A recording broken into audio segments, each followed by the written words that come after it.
my friends. So I don't have a whole lot of purpose for this video. Oh God, I'm noticing I didn't buzz my head. I'm so vain. I should have prepared better. Here we are in the midst of, if there's another commercial where I hear unprecedented times, I'm gonna like shove a pencil in my eardrums. That was dramatic. Yeah, I just wanted to sort of say hi and chat a little bit about what I'm working on and what's up, and talk about tarot in the time of Corona, as it were. And actually, I don't think I've made a video for y'all since I redid my shelves. So show off. I mean, it looks tidier. It's probably, I can't find anything. Literally cannot find anything in there anymore. So gone are the days of knowing where things are. As weird and awful as the shelves were before, I knew where everything was, and now I don't. So yeah, what's up? What's going on in the world? The first thing I wanted to say is that I like a lot of folks have not been posting a lot of videos, because I don't have a whole lot to say. Like, for a while, actually, I have to say I wasn't making a lot of videos because I just sort of didn't feel like being seen, which is very un-Leo-like, I know.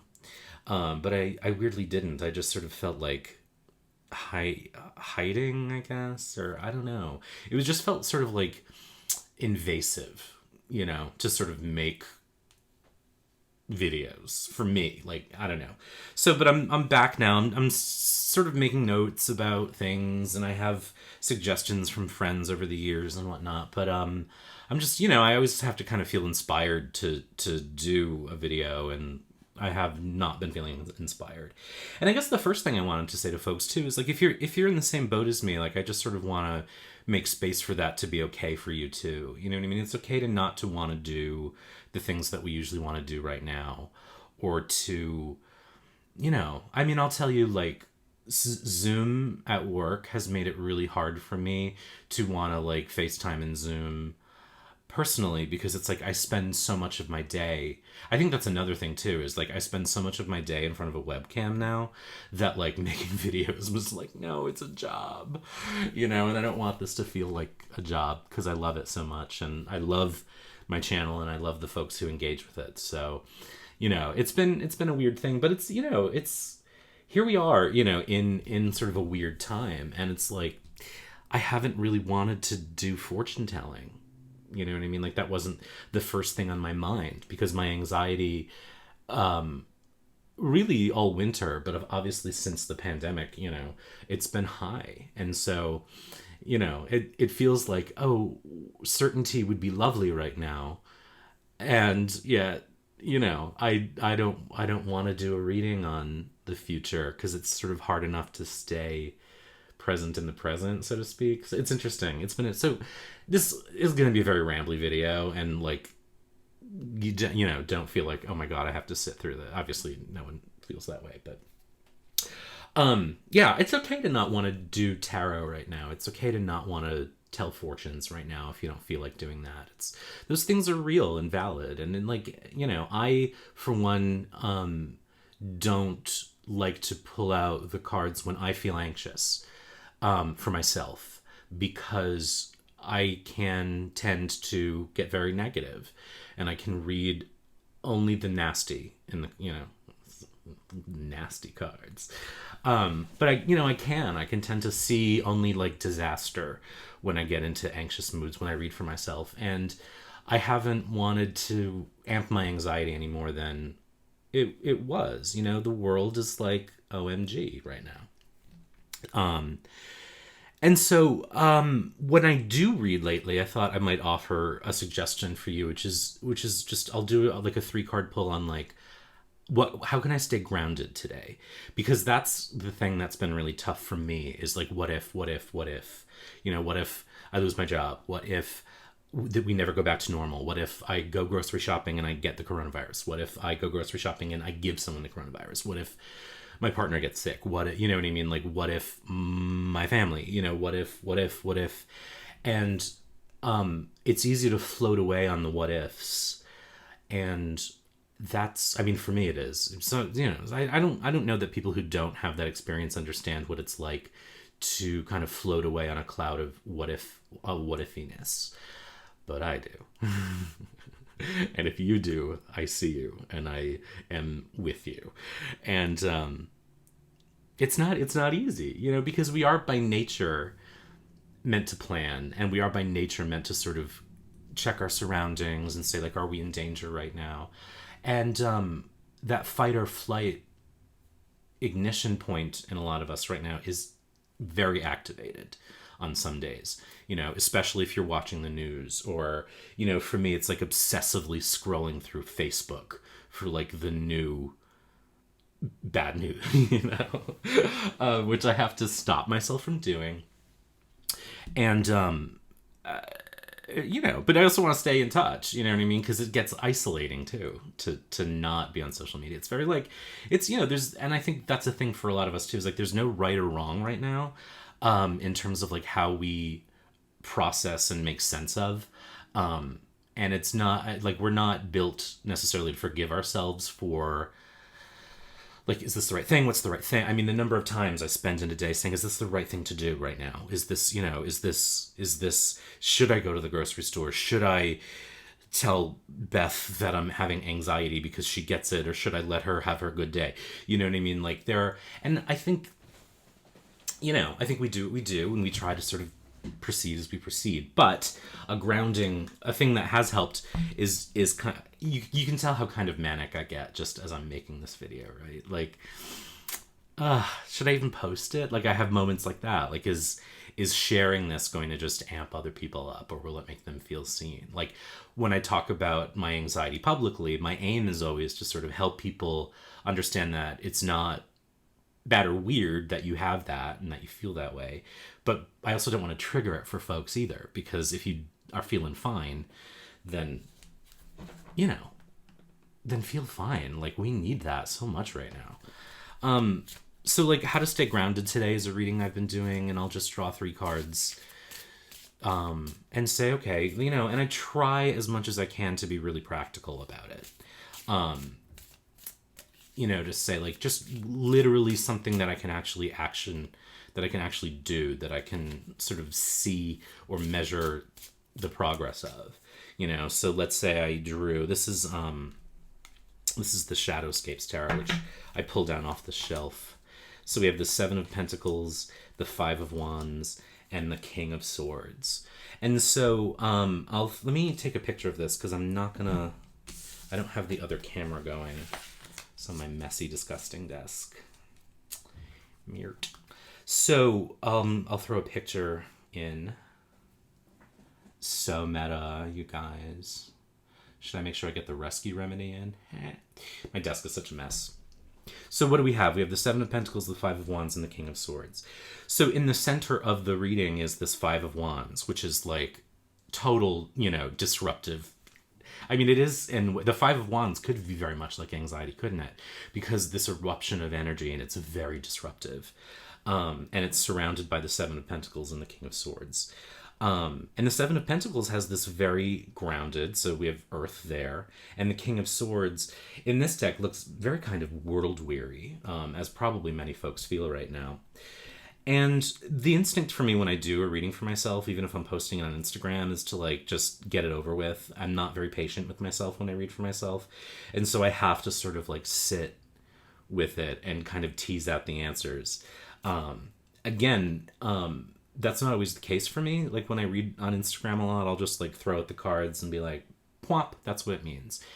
Lately, though, the anxiety and like the moodiness of the world makes it a little, I have to focus a little bit more. And even the act of doing this can be very grounding, because when I'm thinking about this, I'm not thinking about like, what if there's a big hurricane that blows away New England this year, for example. So we have the 7 of Pentacles, and I kind of talk myself through it as though I were doing I was going to say a real reading. It is a real reading. You know, and so the 7 of Pentacles also the 7 of Pentacles has this very kind of like reap what you sow kind of quality to it, traditionally Rider-Waite-Smith. It also, you know, 7s for me are very introspective and very internal. And of course, the Earth is very much about work and responsibilities, and so one thing I would say is kind of this idea for me that I'm feeling of this card of like just work on things that you feel like are important, or like you know, do the or focus on responsibilities that are really important. Like worry about the important stuff right now. And that feels like the beginning of the reading. And then we have the Five of Wands, and again, fives are very disruptive. They shake up status quos. Energetically, I responded to it as very kind of panicky because fire, when I think of things like that, I think of electricity. I think of kind of, I was telling my therapist recently that when I have anxiety, it sort of feels like I'm being filled up with electricity. You know what I mean? Like the energy in my body starts to like not have an outlet. And so fives are disruptive in that way. The Five of Wands, always Rider-Waite-Smith, has this kind of conflicted quality to it. And then the King of Swords is,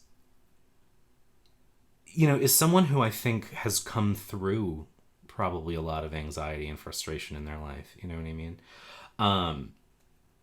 And so now what I do, and this is basically just how I'm just kind of talking while I talk about how I read.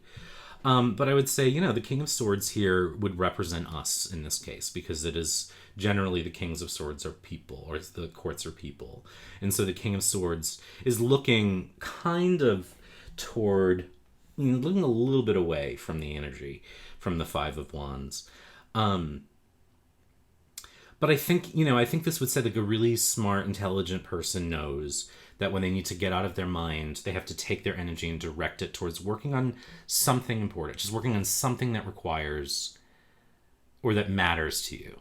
Important wasn't the right word now that I'm talking about it. So the way to stay grounded today is like the smart person knows that you put your energy, you put that fire into something that matters to you.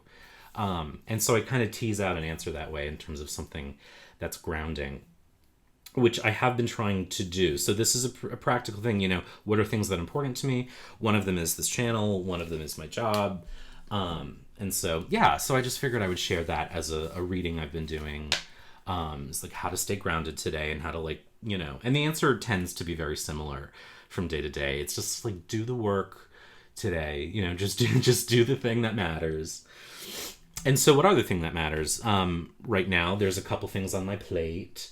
I wish that it were a little busier, and I don't handle boredom well, and that's a thing that can make my mind start to go what if. But so I did just finish recording the Tarot de Marseille class for the Tarot Readers Academy. So if you have not seen the promo video I put out, then you can check it out. I'll try to remember to link it below.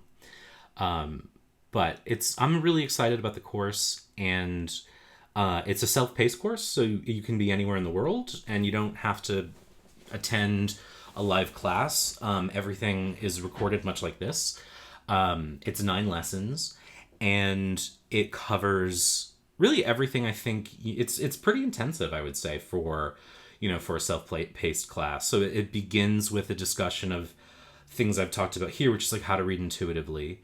And then we go back in time and we look at Atea and pre-Golden Dawn cartomancy, which really interests me. One thing that I really love about the course is it and it sounds like I'm patting myself on the back, is that we go into what I call the worlds of the suits.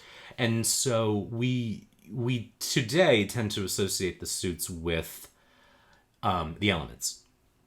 But prior to the Golden Dawn, Atea was the first person to associate the suits with the elements too, although not in the form we know them in today.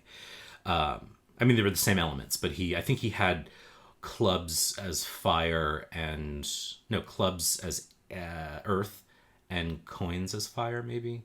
I can't, not club. Yeah, batons. Anyway, it doesn't matter. But there was a whole world of the suit.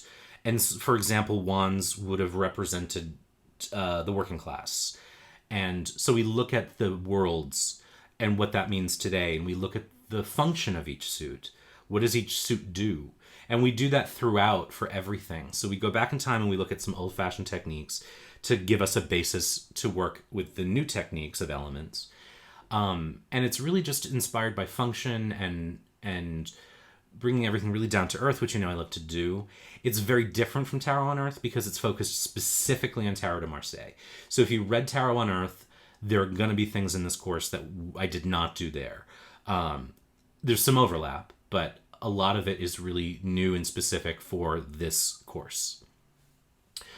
And I love the section on the courts. I think that even if you don't come out as a Marseille reader, I think you're going to like the courts section.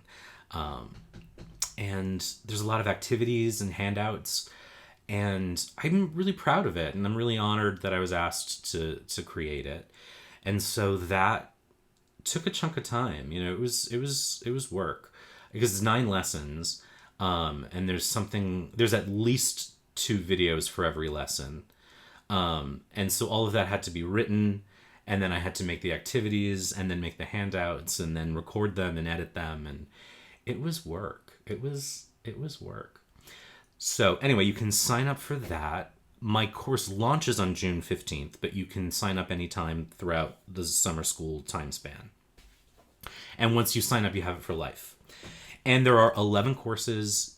You can buy the courses individually, but honestly, like I'm telling you, to have 11 courses for like less than $300 is kind of badass. So, and I am a fan of like, even if this thing doesn't like ping with me, like let me expose myself to it. So, because maybe I'll take something away from it. I've learned, Marseille itself was something I never wanted to connect to.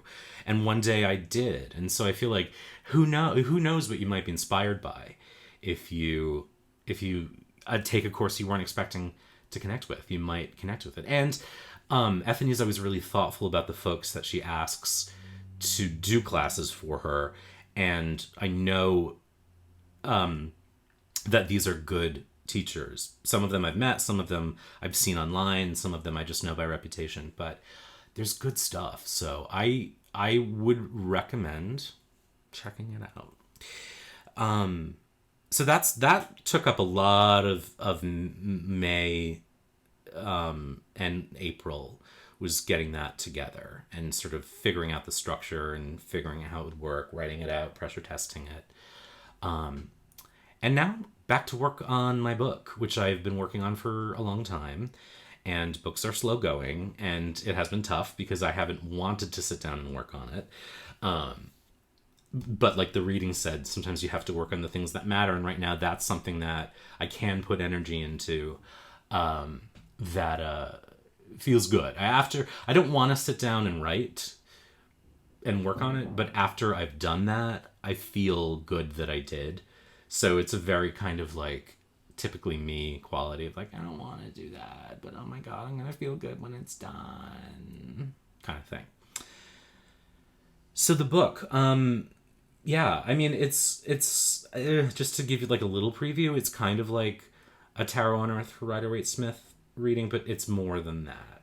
It's kind of a distillation of, not a distillation even, it's kind of like putting down in words how I've come to think about being a tarot reader, and how I think no matter what system you use, but this one does focus principally on Rider-Waite-Smith style cards, how to be a good reader. And it's specifically about reading tarot. It's not about meditation or intention setting or anything like that. It's straight up, this is how you do readings, in my view. So it takes a lot of what I've done on this channel over the years and that I've learned over the years, and it puts it into a book, which, it will probably, I'm not sure if I may try to see if I can get a publisher to pick it up before I go to self-publishing. I really loved self-publishing Tarot on Earth, but I do, like any writer, I have a dream of seeing my book on a bookshelf in Barnes & Noble or an indie bookshop somewhere, if we ever get to go to bookstores again, he says wistfully. So there's that. And then I do want to keep making videos. I don't have a lot of ideas for them right now. Partly because I may have used up a lot of what I might have talked about in the book and on the class. You know what I mean? Like I tend to throw a lot of my, are you going to freeze on me? No. I tend to throw a lot of my stuff out here for free. And I ain't giving away those things. So my ideas have been slow in coming. And sometimes you just need to kind of store up the energy. But I do like making videos, so I will try to think of more to do. I don't know. There's more to talk about. If you have requests for videos, I'm always interested to hear them. I don't, I do kind of have to feel like I know what I'm talking about or that I'm inspired to make the video. But I'm always happy to entertain, and sometimes someone will give me an idea by giving me another idea.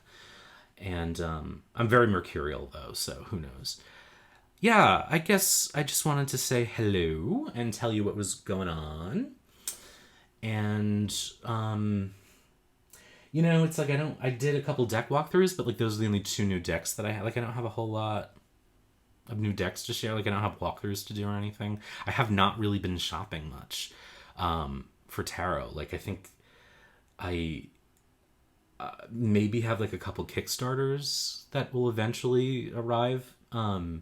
And then I'll do videos of those. But even I was already trying to think of, like, do I still want to do walkthrough? I know people like them, and so I like to do them occasionally. But now I'm just rambling. So anyway, that's how things are in my neck of the woods here in Rhode Island with new shelves where I can't find anything. And I guess that's it. So stay safe, stay well. If you're struggling with anxiety or depression, as I have been, then I see you, and that's normal. And if you're not feeling like tarot right now, that's normal too. And if you're focusing all your energy on tarot because it's distracting, that's normal. So take care of yourselves and forgive yourselves and be yourselves and try to find, nuggets of loveliness, which I'm trying to do too. And also trying to stay entertained. Like long weekends coming up, what are we going to do? Yeah. So be good, stay well, take care. I see you, and we'll talk soon.